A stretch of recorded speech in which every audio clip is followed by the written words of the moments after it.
Untuk itu pertama kali saya minta kepada Rektor Universitas Andalas, Profesor Dr. Yuliandri. Kami persilakan Pak Rektor. Terima kasih Uda atau Bang Prof. Pasli Jalal yang saya hormati. Kemudian pada kesempatan ini saya hormati adalah Bapak Gubernur Provinsi Sumatera Barat, Profesor Dr. Irwan Parikno. Kemudian juga yang kami banggakan dan juga kami hormati Ibu Nurhayati Subakat sebagai pendiri Paragon atau Wardah Kosmetik yang sama-sama kita hormati. Kemudian Elsa Maharani dari owner Maharani Hijab, kemudian Pak Esmar sebagai founding atau founder maksud saya, Budiman Swalayan, kemudian juga Pak Dr. Indra Utama sebagai dosen atau pensara senior dari University Malaysia Sarawak yang juga merupakan alumni NS, dan semua tokoh-tokoh atau mungkin sahabat-sahabat dan rekan-rekan yang hadir pada kesempatan pagi ini.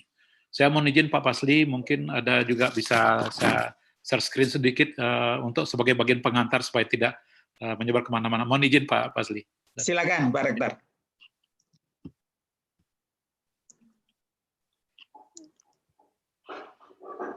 Bisa kelihatan Mbak Pipi?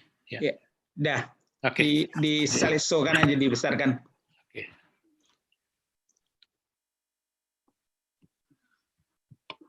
Sudah Pak? Sudah Pak? Iya, sudah, silakan. Baik. Pertama, seperti apa yang disampaikan sebagai bagian pengantar, Bismillahirrahmanirrahim. Assalamualaikum warahmatullahi wabarakatuh. Alhamdulillahirabbil alamin, wassalatu wassalamu ala asrofil anbiya'i wal mursalin wa ala alihi washabihi rasulillah. Allahumma sholli ala Muhammad wa ala ali Muhammad. Saya singkat saja karena ini bagian pengantar, kata Pak Pasli tadi mungkin tidak lebih dari 5 menit ya. Ya. Okay. Terima kasih Pak Rektor. Tepat pada hari ini, tanggal 31 Oktober 2020, genap yang dulu kita sebut namanya dengan Indices Netherlands School, yaitu INS Kaitanam, berusia sekarang adalah 94 tahun, yang didirikan oleh Muhammad Syafi'i, yang kemudian sebagaimana kita ketahui, beliau adalah tokoh pendidikan yang tadi Bang Pasli juga mengatakan bersama dengan Ki Hajar Dewantara. Maka menurut saya, melalui agenda Seminar Nasional HUT INS ini dengan tema akselerasi kewirausahaan dan kolaborasi dan inovasi sangat tepat dan sesuai dengan momentum saat ini. Dalam catatan, saya pernah merujuk dan juga membaca tulisan dari almarhum tokoh pendidikan kita juga, Profesor Mistika Z, bahwa beliau menyebutkan bahwa hakikat dan tujuan pendidikan yang digagas oleh Muhammad Syafi'i itu ada 2. Satu adalah yang bersifat permanen, dan kedua adalah disesuaikan dengan kondisi zaman. Nah, ini 2 bentuk gagasan yang masih tercatat di kita bahwa esensi pendidikan yang digagas oleh oleh Syafi'i adalah yang permanen dan ada yang disesuaikan dengan kondisi zaman. Nah, saya melihat di mana mengutip apa yang disampaikan oleh almarhum Prof. Mistika Z tadi, yang juga tadi sering kita sebut bahwa pemikiran dari Muhammad Syafi'i yang dirumuskan dalam konsep pendidikannya bahwa manusia itu dalam keadaannya adalah menjadi atau berusaha menjadi makhluk yang beraktifan. Ini yang menurut saya kata kunci yang mungkin bisa kita katakan sebagai inovasi atau kewirausahaan tadi, yang memiliki sifat-sifat atau atribut yang saling berkaitan antara hati, otak, dan tangan. Itu tadi yang kita sentuh. Hati adalah untuk merasa, berempati, dan berimajinasi. Otak untuk menukik, membuat perhitungan rasional dan logis. Tangan adalah medium untuk menyalurkan energi otak, dan hati manusia adalah secara konkret berinteraksi dengan alam. Jadi artinya apa? Artinya hati, otak, dan tangan adalah merupakan 3 kata yang yang masih kita pegang dan masih kita lihat dari apa yang disampaikan oleh beliau Muhammad Syafi'i. Kemudian saya ingin sampaikan juga Bapak dan Ibu bahwa dengan konsep demikian, dalam kondisi saat ini, kalau kita kutip tadi pandangan dari Muhammad Syafi'i, bahwa pendidikan jelas adalah orientasi adalah untuk pengembangan dan bagaimana berkarya dan bagaimana memberikan, baik di dalam kampus maupun di luar kampus. Ini menurut saya adalah esensi dasar. Maka untuk kondisi hari ini, kalau kita lihatkan dari kebijakan nasional dari pendidikan, maka kalau kita baca misalnya sekarang ada namanya adalah konsep Merdeka Belajar dan Kampus Merdeka. yang itu digagas, yang itu dituangkan melalui Permendikbud nomor 3 tahun 2020, yang dalam beberapa forum forum webinar juga kita sanggung, dan juga Bang Pasli juga sering menyebut ini, tentang standar pendidikan nasional. Di mana setiap perguruan tinggi wajib memberikan hak bagi mahasiswa untuk secara sukarela mengambil misalnya SKS di luar perguruan tinggi. Atau mungkin ditambah lagi mengambil SKS di prodi yang berbeda, atau mungkin di prodi yang sama di dalam perguruan tinggi.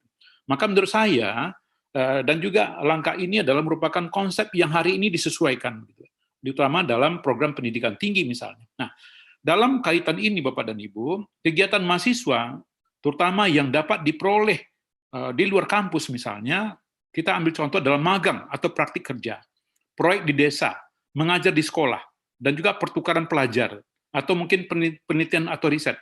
Dan juga di sini yang sengaja saya garis bawahi adalah sesuai dengan tema webinar kita pada pagi ini, kegiatan wirausaha. Kemudian juga ada studi atau proyek independen, dan termasuk proyek kemanusiaan. Nah, dalam konteks ini Bapak dan Ibu, kegiatan mahasiswa ini akan bisa diwujudkan atau akan bisa diimplementasikan kalau ada kolaborasi, yang tentu nanti pada akhirnya adalah melalui inovasi, atau melahirkan inovasi maksud saya. Ini adalah bentuk lain yang mungkin bisa kita gambarkan dalam konteks bagaimana kita menginisiasi dari dalam rangka HUT INS pada pagi ini, terutama untuk mengembangkan itu. Nah, kemudian Bapak dan Ibu, saya ingin juga sampaikan apa yang sudah dilakukan oleh UNAN hari ini. Misalnya saya ambil contoh adalah kita sekarang sedang menyusun dan menyiapkan semuanya sudah final, menyusun berbagai instrumen pendukung untuk mengimplementasikan konsep Merdeka Belajar dan Kampus Merdeka atau MBKM melalui peraturan rektor, termasuk juga melalui perubahan kurikulum misalnya. Kemudian juga melakukan berbagai kerjasama, baik antar perguruan tinggi negeri maupun juga dengan swasta atau perusahaan yang relevan, dan juga dengan bidang studi, termasuk juga dengan BUMN, swasta, dan juga tentu dengan BUMD. Nah, maka dengan langkah itu diharapkan bagaimana percepatan, terutama di dalam memberikan bekal kepada mahasiswa yang sedang proses pendidikan. Jadi ketika mereka dalam proses pendidikan, bekal itu sudah diberikan. Sehingga nanti misalnya ketika mereka lulus, modal awal yang tidak hanya lagi selama ini teori tok semata yang kita berikan, itu akan sudah mereka punya modal. Tentu inilah ada tantang kita juga, termasuk juga bagaimana kita memberikan pemahaman kepada mahasiswa, yang itu kata kuncinya adalah kita mesti melakukan kolaborasi. Sehingga dengan kolaborasi itu nanti akan bisa menghasilkan berbagai inovasi yang tentu diberikan kepada anak kita yang masih ada saat ini di perguruan tinggi. Ini yang kebijakan yang dilakukan. Nah, saya ambil contoh lagi misalnya. Ini adalah bentuk lain Bapak dan Ibu, yang mungkin Bapak dan Ibu juga sudah maklum semua, langkah-langkah yang UNAN lakukan hari ini. Misalnya UNAN melalui labor biomedik, atau riset terpadu, pusat diagnostik dan riset penyakit infeksi dalam, yang telah memberikan kontribusi dalam upaya pemeriksaan sampel swab misalnya, untuk mengetahui dan juga dari hasil pemeriksaan itu dapat memutus mata rantai penyebaran COVID sekarang misalnya. Saya meyakini bahwa ini peran dari labor tidak mungkin akan bisa seperti sekarang kalau tidak ada dukungan.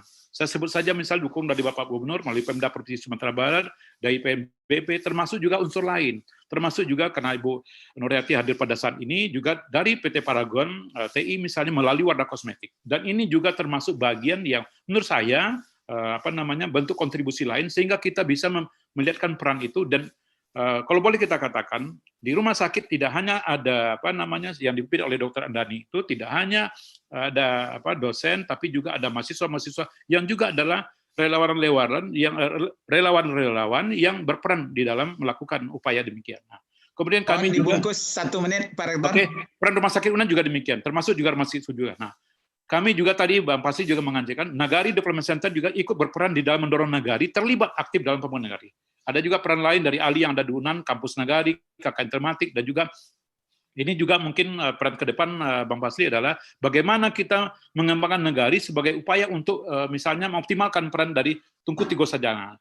Peran Nagari juga dalam menanggulangi penyebaran COVID misalnya. Ada ide dasar, ada ide yang juga sekarang dikembangkan, dan kita kolaborasikan juga misalnya melalui Nagari Tage misalnya. Bagaimana peran itu dilakukan. Termasuk juga aktivitas lain yang relevan untuk pengembangan kewirausahaan dan inovasi. Nah, menurut saya Bapak dan Ibu, langkah-langkah ini adalah bentuk kami juga kalau boleh diidentifikasi nanti saya akan share Bang Pasli, ini adalah bentuk kolaborasi yang sudah dilakukan UNAN saat ini. Nah, artinya apa? Dengan kondisi ini dengan kondisi saat ini minimal momentum peringatan INS hari ini menjadi bahagian bagi kita untuk bersama-sama dan kemudian bagaimana mewujudkan generasi muda kita ini bisa dibekali dan dimodali, baik pada waktu mereka sedang studi di kampus maupun nanti setelah berhasil, sehingga kemudian ini bisa melahirkan berbagai inovasi-inovasi yang akan bisa kita wujudkan. Gitu. Itu mungkin sebagai bagian pengantar Bang Fazli. Terima kasih banyak. Mohon maaf atas segala kekurangan. Saya akhiri dengan wabillahi taufiq wa hidayah. Wassalamualaikum warahmatullahi wabarakatuh. Waalaikumsalam. Terima kasih banyak Pak Rektor. Ya.